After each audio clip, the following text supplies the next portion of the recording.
Hi, I'm Pete, and welcome to Just a Few Acres Farm. It is a perfect midsummer day today, about 70 degrees, a few puffy clouds in the skies, but otherwise sunny, very little wind, just awesome.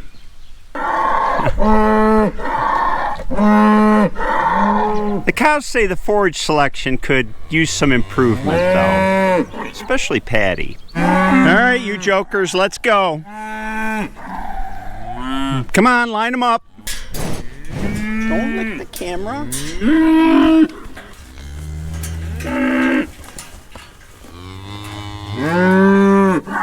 Ah, that voice I know. Well, let's go. Come on. Come on, cows. Let's go, guys.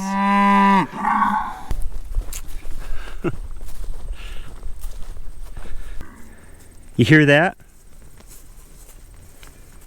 That's the sound of crickets going all day long. We'll hear them going through August that way.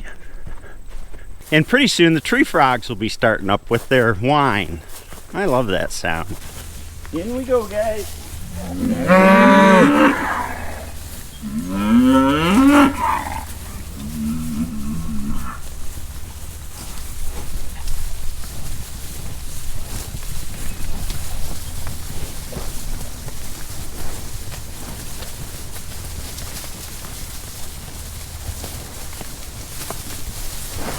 Chomp that good stuff.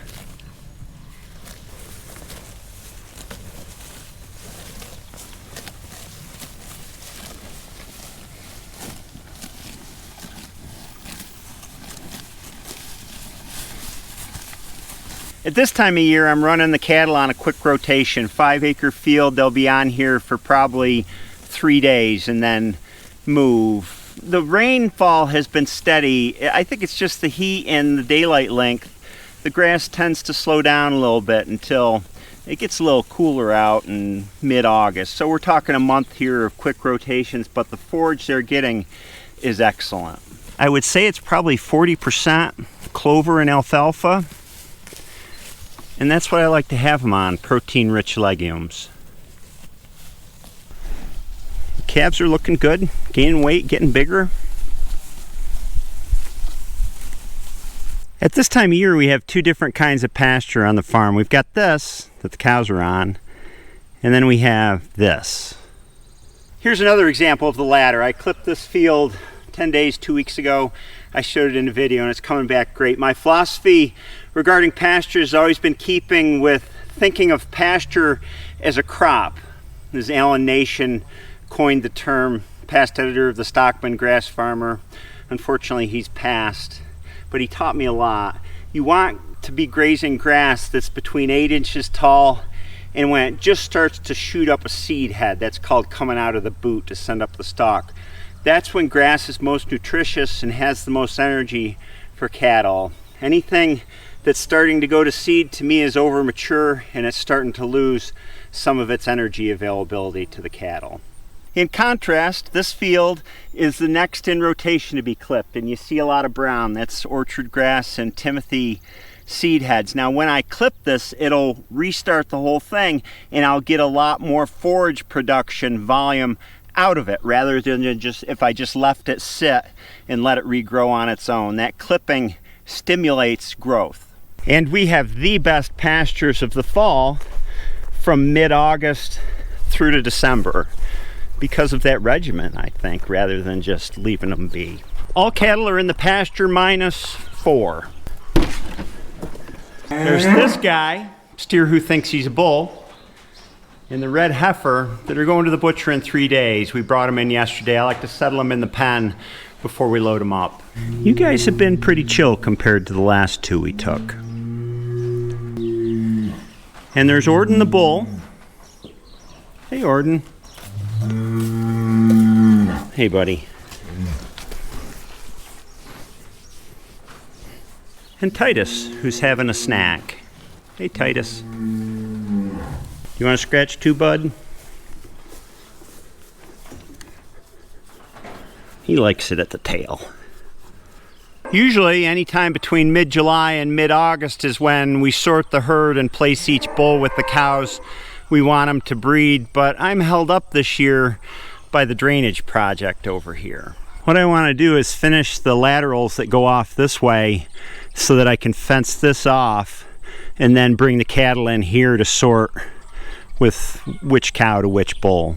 It rained part of the week, but I worked on the drainage yesterday and a little bit before the rain started early this week, and I got all the elevations fixed and ran the first laterals on both sides here. There's probably 150 feet that I ran, stoned, backfilled, all that. Just 3 more rows to go, but I've got the process down now. You know, once you get the process down and it's a matter of repetition, things go a lot more smoothly. So as time allows, with a priority, I'm working on that. Garden's looking great. I'll get to that later. What's going on in here? It's Friday, so it's time to get ready for market. Hillary's labeling fresh chicken, butchered this morning, weighing it and labeling it.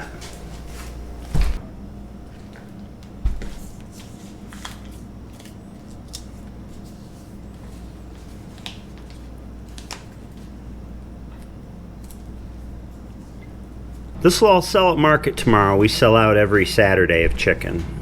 I packed the signs and everything else that we need in the back seat of the truck.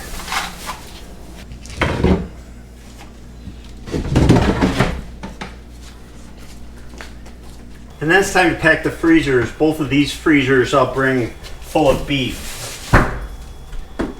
Things get packed into these red insulated bags and then into the freezers, and that's how I keep track of different cuts. And I think this week I'm going to start bringing Boston roasts, which look like chuck roasts, but they have short ribs on this side. They're like chuck roasts, only better. The flavor is better.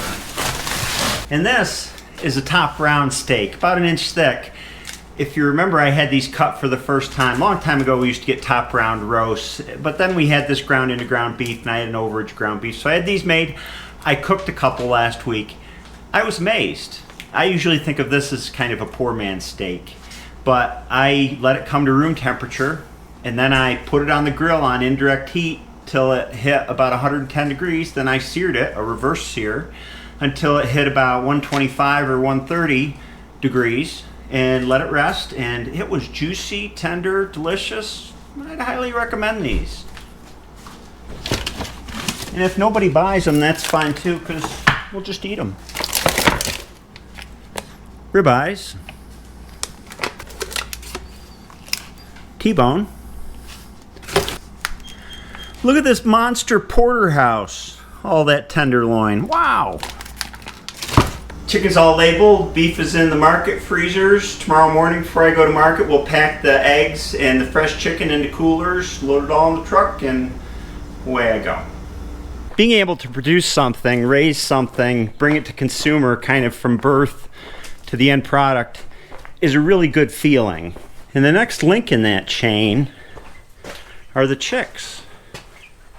Every 2 weeks another batch comes, and it's hard to believe already, but we only have 2 more batches coming for the rest of the year. These little guys are about a week old.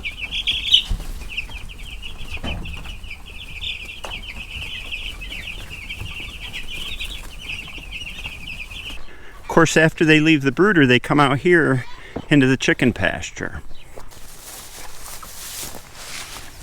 We're in between feedings, so they're just hanging out.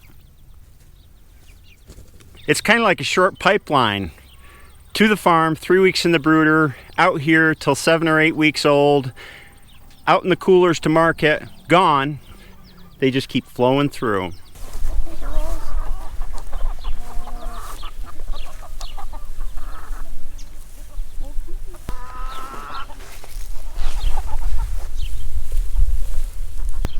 Who is this? Oh, Sarah. She jumped down. Sarah was on the cover of the local newspaper one year during COVID. Farms are like a pipeline, right? They take the product from one point to another. Most end at the auction barn or maybe even the grocery store, but ours goes to the final consumer. Our farm used to be like a clogged pipeline. Yes, it was. We had freezers full of stock over the winter. That was the clog. Yeah. It gets stuck in the freezers. Now we don't have freezer stock. There's no broilers in the freezer. They come through the pipeline here on the farm, off to market, and they sell that weekend. And beef's the same way. 2 go a month, and 2 get sold within that month. I'm out of steaks until the next 2 come back in a couple weeks. So there's one thing you mentioned to me about. Well, it's everything's more efficient now, and I think that really is helpful and better for us. It's efficient monetarily because we get our money back quicker, and it's efficient because I'm not hauling half a freezer full of pork home. That was the main inefficiency in our farm. Somebody asked me in the last market video, how has not having pork affected your bottom line? And my answer is it's improved our bottom line because we were losing money on pork and we were sitting on money. Sometimes it'd be a year since the birth of the piglet before we would get our money back and break even. So yep, I don't miss that. Shrinking is efficient. Expanding sometimes is not efficient because you're holding stock in anticipation of growing your customer base. But as we shrink, we're struggling to serve our existing customer base, and everything is selling fast. It's a good place to be. Yeah, it is. And who's this? This is Mad Eye Moody. Mad Eye Moody? Yeah, Mad Eye Moody. His eyes don't look mad.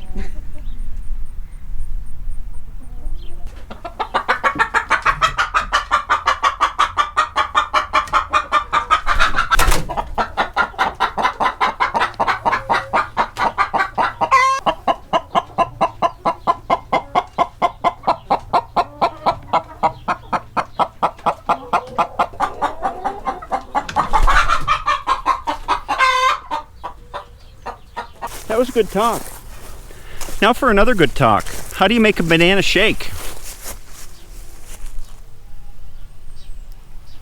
Take it to a scary movie. Oh my gosh. Oh boy, I gotta do a little work in the garden.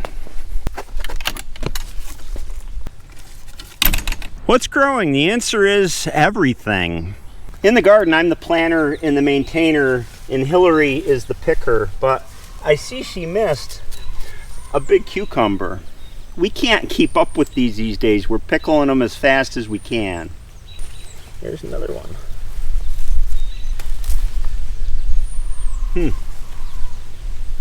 I'm gonna have to talk to her about this. We started eating zucchini. We don't have a ton of it yet, but there's lots of blossoms on the plants. There's a little one. And lots of these Carmen peppers, which I love pickled the way that I showed a few videos back. I'm waiting on the hot peppers, the cayennes and the jalapenos and the habaneros. They have a longer growing season, but bell peppers and these Carmens have been coming for about 3 weeks now. Picked a big pile of Carmen peppers. I'm going to stir fry them up with chicken. And tomatoes. Oh yes, we've been eating tomatoes for quite a while, especially cherries.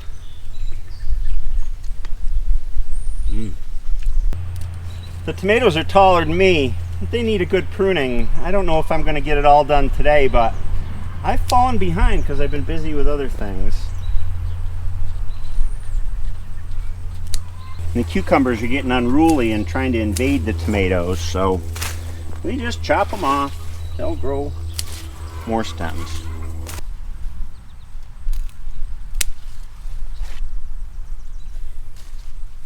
Pole beans are tall and they're just starting to blossom. It won't be long before we have beans, and I do love steamed pole beans. These are cayenne peppers, and if you leave them on, they'll redden up, and that's when they're most typically ripe, but you can eat them green too. And they're still very hot. Wow. Probably the most awesome thing about this garden is I've maybe pulled 20 weeds growing out of the mulch the whole season. There's been no other maintenance besides trimming, tying, and picking. Greens are the heart of the garden for us, these two raised beds, because you can pick them most every day, spring through fall, and incorporate them into your meal, growing lots of different kinds. The exception is probably July and August here, where greens bolt too fast because the weather's hot. We can pick them back up this fall, plant pretty soon here, and then harvest all fall. The exception to that general rule for us is Swiss chard, which gets us through those 2 hot months. With Swiss chard, if you cut it, Hillary's been cutting away at these, it'll keep growing. It just keeps up sending new stalks and leaves. And the way I was introduced to Swiss chard is somebody told me that the leaves taste like spinach and the stalks taste like asparagus. You eat the whole thing raw or cooked. When they're young and small and tender, we put them in salads, and then when they get older, the leaves gradually get bigger and the stalks get almost as big as celery when they get really big. Then we chop them up and saute them with a little red pepper and olive oil, and they are delicious and really healthy. That's my afternoon. Thank you for joining me. I'm going to go in and clean up and have dinner and relax in preparation for another busy farmer's market tomorrow. As our farm has been slowly downsizing, Hillary and I have been thinking and talking quite a bit about what it is that we enjoy most about farming so that we can concentrate on that as we grow older. And I think that the overarching thing that we've found is the positivity of it. There's so much to be said about walking out your back door and being at work in a place of beauty every day with great coworkers. Well, maybe not Patty, but the rest of, the animals are pretty agreeable and fun to be around. The other thing is that when our product leaves the farm, it goes to another really positive place, the farmer's market, which is like a festival every week with lots of happy people walking around and doing business with us. I can't think of another lifestyle where I could have it so good, going from positive to positive. So going forward, we're thinking of how that looks as we age and as our physical capabilities change, and slowly adapting to that. And we've already started. We probably started 3 years ago, and we're loving it. I hope you enjoyed this video, and I hope you have a great weekend, and I'll see you next time.